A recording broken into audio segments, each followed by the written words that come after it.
He's the one who talks about an enemy within. Well, he was asked about that specific... No, that's not what you just showed. In all fairness and respect to you, that was the question that we asked him. You didn't show that, and here's the bottom line.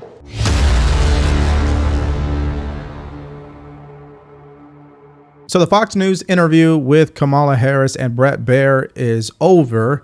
And let's just say there was a couple of moments in there where she blew up. She was clearly triggered. You could tell she didn't want to be there. And that's why her campaign handlers only gave Bret Baier about 20 to 25 minutes to actually do the interview. So this was definitely rushed. So let's start with something that made her very angry, which was Trump's rhetoric. Watch. He's the one who talks about an enemy within, an enemy within, talking about the American people, suggesting he would turn the American military on the American people. We asked that question to the former president today. Harris Faulkner had a town hall, and this is how he responded. I heard about that. They were saying I was like threatening. I'm not threatening anybody. They're the ones doing the threatening. They do phony investigations. I've been investigated more than Alphonse Capone. He was the greatest gangster. No, it's true. No, but think of it. It's called weaponization of government. It's a terrible thing. So, Bret, I'm sorry, and with all due respect, that clip was not what he has been saying about the enemy within that he has repeated when he's speaking about the American people. That's not what you just showed. Well, he was asked about that specific... No, that's not what you just showed. In all fairness and respect to you... that was the question that we asked him. You didn't show that, and here's the bottom line. He has repeated it many times, and you and I both know that. And you and I both know that he has talked about turning the American military on the American people. He has talked about going after people who are engaged in peaceful protest. He has talked about locking people up because they disagree with him. This is a democracy. And in a democracy, the President of the United States, in the United States of America, should be willing to be able to handle criticism without saying he'd lock people up for doing it. All right, so obviously there's a few things there. Number one, the President of the United States should be able to handle criticism without locking people up. Okay, but that's what your administration has been up to over the last 2.5 years. You guys have been locking up people who clearly disagree with you. You guys were involved in censorship. You guys label everything that counters what you say as misinformation. So again, who's really the threat here? When you guys start attacking free speech and you go after people's Second Amendment and you also start to prosecute people because you don't agree with them politically, I don't know what is a bigger threat than that. So yeah, when he says the enemy within, the establishment is the enemy of the people. The press is the enemy of the people. The results show that. They didn't always used to be, but they are now. It's clear that the FBI is politicized. It's clear the Secret Service has been politicized. It's clear they've been weak on foreign policy and has allowed our adversaries to become stronger. That's why they've been getting away with all this craziness in the Middle East. So yeah, I mean, you guys truly are the enemy within. There's no question about that. And I think that's why it made her so angry, because she knows it's the truth. And here's another question that got her angry. And I feel it's probably one of the top questions that people have about her campaign slogan. Her campaign slogan is a new way forward, and it's time to turn the page. You've been vice president for 3.5 years. So what are you turning the page from? Well, first of all, turning the page from the last decade in which we've been burdened with the kind of rhetoric coming from Donald Trump that has been designed and implemented to divide our country and have Americans literally point fingers at each other. Rhetoric and an approach to leadership that suggests that the strength of a leader is based on who you beat down instead of what we all know.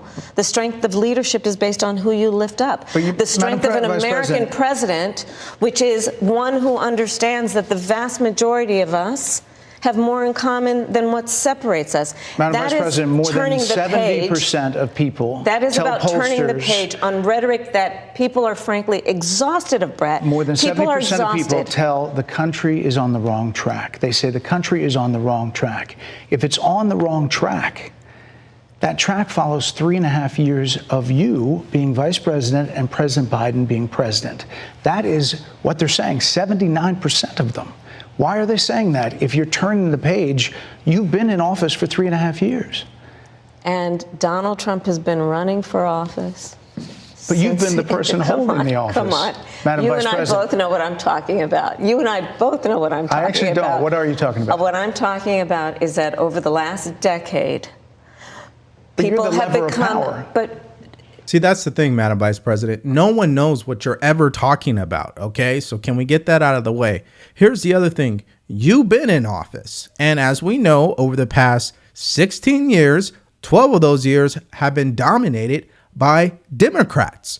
So you guys have maintained control majority of the time. So when the country says, yeah, we're headed in the wrong direction, and it's 79% of the country, you can't blame Donald Trump for that. You can criticize his rhetoric, but you can't blame him for the policy decisions that has put us in the positions that we're in, whether that is on the border, or that is crime and safety in our inner cities, or that is the inflation and the cost of living that has skyrocketed, or the chaos that's happening overseas in the Middle East. And that's why it really comes down to the people who are running this country at the very top. That is Joe Biden, that is you. So clearly, either Joe Biden doesn't know what he's doing, or there is something missing up there and he's done, and so are you. And that's exactly what Bret Baier pushed her on in this next clip. Call Donald Trump.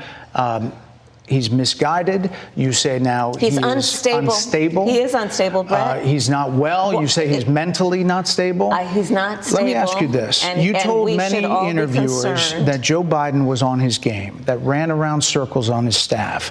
When did you first notice that President Biden's mental faculties appeared diminished? Joe Biden, I have watched from the Oval Office to the Situation Room. And he has the judgment and the experience to do exactly what he has done in making very important decisions on behalf of the American people. There were no concerns raised? Brett, Joe Biden is not on the ballot. I understand. And Donald Trump but is. You talked about it. And Donald Trump After George Clooney said within a few minutes of talking to President Biden at a fundraiser that he thought this was not the same Joe Biden that we saw on the debate stage. Donald Trump is on the ballot. I understand. You met with him at least once a week for 3.5 years. You didn't have any concerns? I think the American people have a concern about Donald Trump, which is why the people who know him best, including leaders of our national security community, have all spoken out. Even people who worked for him in the Oval Office, worked with him in the Situation Room, and have said he is unfit. Now, let's just be honest, okay? If Donald Trump fired 200 people during his administration, could you probably say, you know, there was a few in there that maybe he shouldn't have fired? Maybe there just was not seeing an eye to eye. Sure, I could give her the benefit of the doubt on that. But don't think I'm naive, lady. Most of those people were fired because they weren't doing their job and they were undermining his executive orders. He's the president of the United States. And if he says, I want to do X, Y, or Z, why would I have people sabotaging what I want to do? I'm the leader of the free world. I would fire you. And that's what's wrong with this current administration. They don't fire anybody. That's why no one is held accountable. That's why nobody feels they need to do their job correctly. And that's why all those people that were fired by Trump, what's your next step?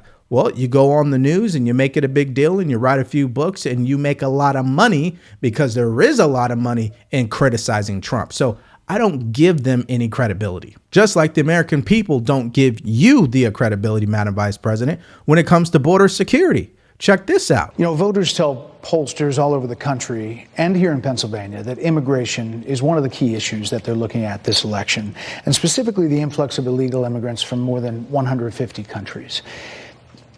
How many illegal immigrants would you estimate your administration has released into the country over the last 3.5 years? Well, I'm glad you raised the issue of immigration because I agree with you. It is a topic of discussion that people want to rightly have. And you know what I'm going to talk about. Yeah, but right now, just a number. Do you think it's 1 million, 3 million? Brett, let's just get to the point. Okay, the point is that we have a broken immigration system that needs to be repaired. So your Homeland Security Secretary said that 85% of apprehensions. I'm not finished. We have it's a an rough immigration estimate of 6 million people have been released into the country. And let me just finish. I'll get to the question. I promise you. I was beginning to answer. And when you came into office, your administration immediately reversed a number of Trump border policies.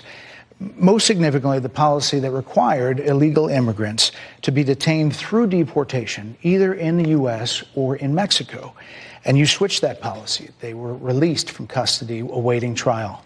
So instead, included in those were a large number of single men, adult men, who went on to commit heinous crimes. So, looking back, do you regret the decision to terminate Remain in Mexico at the beginning of your administration? At the beginning of our administration, within practically hours of taking the oath, the first bill that we offered Congress, before we worked on infrastructure, before the Inflation Reduction Act, before the Chips and Science Act, before the bipartisan Safer Communities Act, the first bill, practically within hours of taking the oath, was a bill to fix our immigration system. Yes, ma'am. It was called the U.S. Citizenship Act of 2021. Exactly. It was essentially a pathway to citizenship for the elite. Yes, ma'am. May I finish responding, please? But you have to let me finish. You please. had the White House and the House and the Senate, and they didn't bring up that bill. I'm in the middle of responding to the point you're raising, okay, and I'd like to finish. Clearly, she's not going to accept responsibility when it comes to the border. I'm surprised Bret Baier didn't bring up the fact that she was named the border czar, but hey, that's a whole nother thing. Saying, well, we had a bill when we first came into office, but then Donald Trump, nixed the bill that we didn't get to till 2024. Okay, whatever. But what happened between all that? And that's what she was preventing Bret Baier from diving into, because she was pretty much talking over him. You could tell she was a little rattled on that. But she would rather talk over him and keep saying a lot of nothing than to actually answer the questions directly. And I think part of the reason on why that is because her campaign handlers made sure that this interview was short, so there wasn't time to actually clarify. And that's why the polls are the way that they are. But anyways, they made it short on purpose, and Bret Baier talked about that. I hope you got to say what you wanted to say about Donald Trump. There are a lot of things. There's more to say. I have much more to say. There are a lot of things that people want to learn about you and your policies, and that's why I invite everyone to go to kamalaharris.com. And you will see that I have 80 pages of policies that are quite comprehensive and should be accessible to anyone who would like to read them.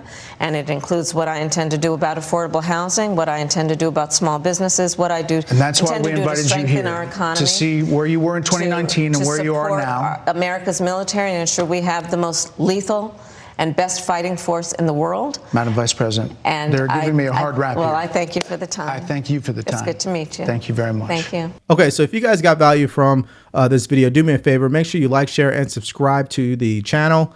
If you want to support me further, go to the link in the description below. Grab yourself a t-shirt or buy us a cup of coffee. So a few takeaways before we get to another clip. Number one, the biggest mistake she made in this entire interview is that they made it too short. And because they made it too short, she was never able to actually clarify, because she clearly needs extra time to answer questions. She didn't have that time to answer questions. So that's number one. Number two, she focused too much on former President Trump and not on what she's going to do for the American people. And that is a gamble. That is a risk that the campaign is taking. They believe in the last 3 weeks, it's just going to be Trump is bad, Trump is bad, Trump is bad, and nothing about what she's going to do differently than Joe Biden.